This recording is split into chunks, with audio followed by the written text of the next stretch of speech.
वृक्षों को आप काटते हो, तोड़ते हो, बेकार कर देते हो, तो वो वनस्पति का जो देवता है वो भी आपको वृक्ष बनने का, पौधा बनने का श्राप देता है। हमने एक बात पहले भी कथा में कही, अगर यहाँ भिंड की जीजियों ने सुनी होगी तो उनके स्मरण में होगा। बेलपत्री का पत्ता बेलपत्री के वृक्ष से तोड़ लो, उतार लो, मना नहीं है। तुलसी का दल तुलसी के पौधे से उतार लो, मना नहीं है। पीपल का पत्ता पीपल के वृक्ष से उतार लो, मना नहीं है।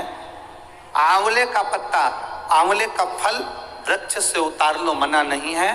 पर इतना शिव महापुराण की कथा कहती है कि बेलपत्री का वृक्ष की डाली नहीं टूटना चाहिए, आंवले के वृक्ष की डाली नहीं टूटना चाहिए, तुलसी के पौधे की डाली नहीं टूटना चाहिए।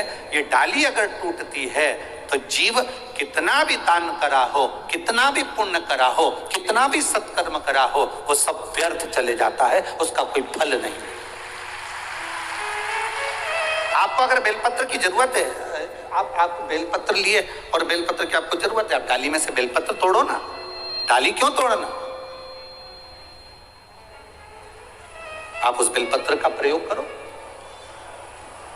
शंभु शरणे पड़ी मांगू घड़ी रे घड़ी, दुख काटो दया करी ने दर्शन। आपको जरूरत है, आप ले बेलपत्री का पत्ता। एक बेलपत्री के पत्ते में क्या औषधि है, जिस दिन आप जान जाओगे उस दिन बेलपत्री के पेड़ को कभी नहीं तोड़ोगे। हाँ, बेलपत्री का वृक्ष सूख गया, हरा नहीं रहा, पत्ते नहीं है, हरापन नहीं है, पूरा सूख गया।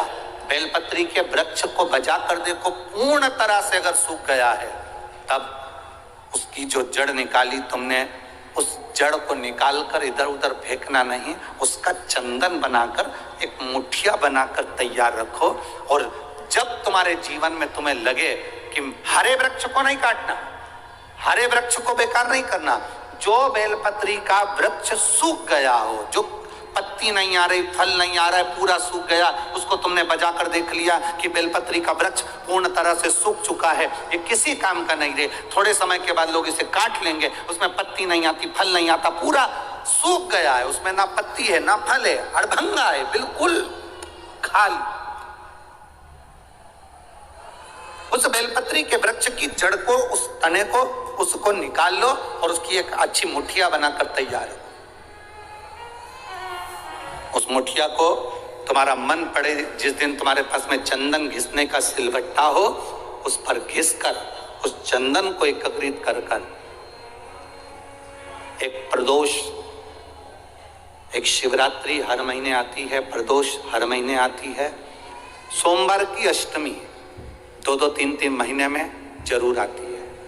अगर आपने प्रदोष के दिन शंकर भगवान को बेलपत्री का चंदन लगाया है, शिवरात्रि के दिन आपने बेलपत्री का चंदन लगाया है, और यदि सोमवार की अष्टमी के दिन बेलपत्री का चंदन लगाया है, इन तीनों डब्बी को आप अलग अलग कर लीजिए। एक डब्बी रख लो आपके पास में कि मैंने सोमवार की अष्टमी के दिन बाबा को चंदन का लेपन करा है और बेलपत्री का चंदन लगाया।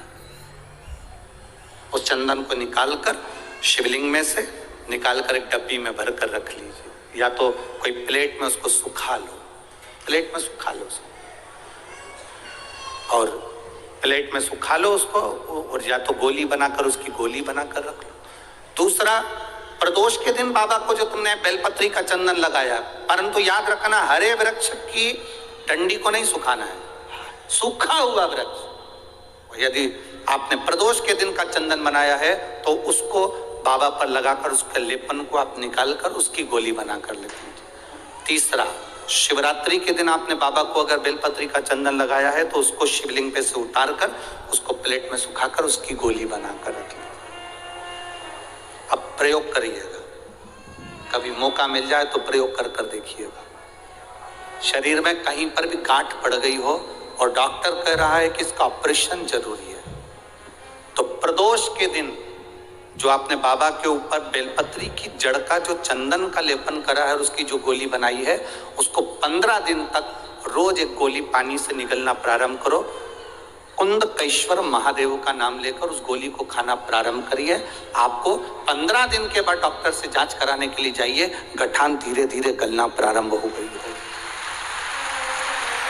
गांठ धीरे धीरे गल रही है, उसका फल मिलता है। प्रदोष वाली बेलपत्र का चंदन का जो गोली तुमने बनाई उसका फल तुम्हें मिले।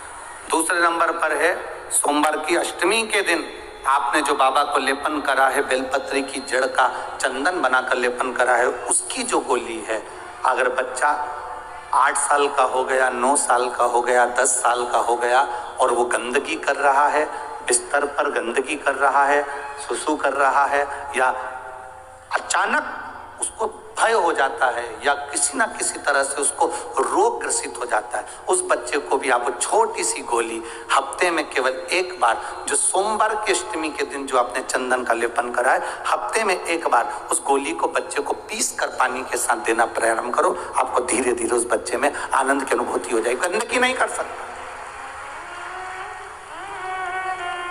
अब तीसरे नंबर पर है शिवरात्रि के दिन जो हमने बाबा को बेलपत्री के चंदन का लेपन करा है। शिवरात्रि के दिन,